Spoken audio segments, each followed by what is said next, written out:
Know the difference with Annex Wealth Management? There's a classic hip-hop song, Mo Money, Mo Problems. And in its way, it speaks to the complexities that come with significant wealth. Just because people are wealthy doesn't mean they're free from issues.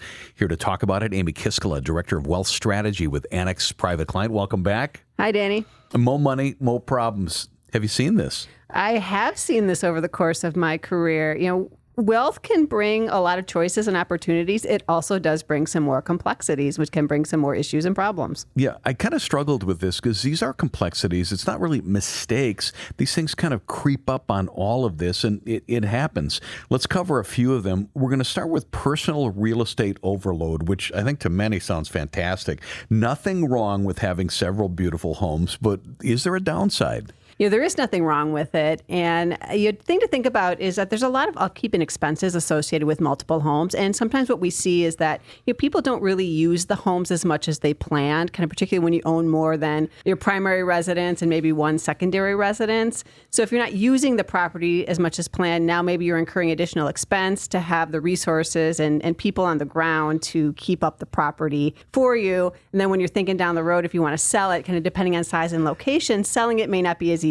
as you think. Read an article in Wall Street Journal about the people who are, I guess they're called estate managers, and it can be a very lonely but sometimes very crazy job because when the owners do show up, everything needs to be in order. Yeah, I can imagine that's quite a job. Here's one that happens to most of us. Let's talk about it in context of the wealthy.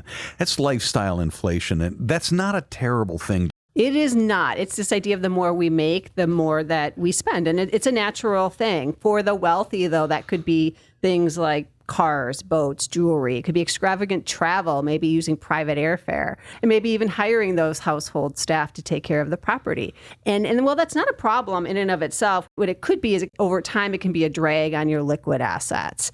And so really, it's hard to scale back once you've got accustomed to a lifestyle. So really just important to have a financial plan that shows that that level of living is going to be sustainable over the course of time. So private investments can be alluring, but they do carry risks. Is overexposure to illiquid private investments a possible trap? And I know it's something that we work with our clients on, but I'm sure we have guardrails. Yeah, that's absolutely right. I will start by saying that private investments are often a part of a well-diversified portfolio for wealthy investors. The key is to be reasonable and strategic about the percentage of your portfolio that's allocated to those private investors, and also really carefully evaluating those opportunities. And those are some of the guardrails we put in when working with our clients. For example, a private equity investment in a startup may seem like a really good idea, but they may not pan out the way that you thought. It may be riskier than you maybe hoped for it to be. Yeah, and this level of client sometimes needs things beyond the traditional investments.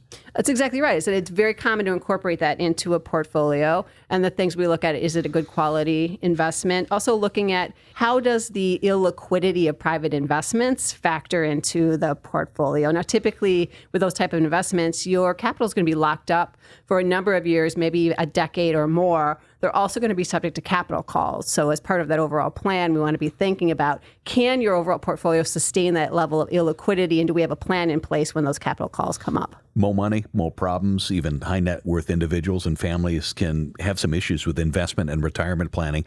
We're with Amy Kiiskila, Director of Wealth Strategy at Annex Private Client. Stay on the investment side. Can they sometimes get not as diverse as they should be? And that usually stems from having too much capital tied up in those illiquid assets that we've been talking about. Can be businesses, can be real estate, could be private investments. So those basic fundamentals of saving and investing in a diversified portfolio that includes cash, fixed income, and equities, will those still apply here? Here's one right up your alley, Amy. The lack of estate and tax planning. I can't imagine, but I know it happens. It does happen. I would say one of the biggest kind of mistakes that we see is that the estate plan doesn't change as a client's wealth grows. So if we think about net worth increasing, circumstances change over time. Our children get older, laws change, and when the plan doesn't adjust to that, it may not be meeting needs anymore. So often as wealth increases, we're looking at the priority being, is there a tax efficient way to leave our legacy to our loved ones and our charities? So important to be reviewing the estate plan periodically. How often would you revisit? I would revisit every 2 to 3 years. It's a good chance to kind of read through it and make sure that it does. Anytime there is a big life change or a law change, that is also an opportunity to revisit the estate plan. Yeah, it makes sense. Anything I'm missing? Well, we really just talked about a lot of moving pieces. I would say one of the biggest pain points we see when people come to see us and they haven't been working with a financial advisor who does comprehensive planning is that the plan is very segmented. There really is no strategic plan for managing that level of wealth. The Annex Private Client team, stacked with experienced partners. They get a keen attention to detail. They're ready, they're willing, and they're able to roll up their sleeves and get to work. Amy Kiiskila is Director of Wealth Strategy with Annex Private Client. Good stuff. Thanks for joining us. Thanks, Danny.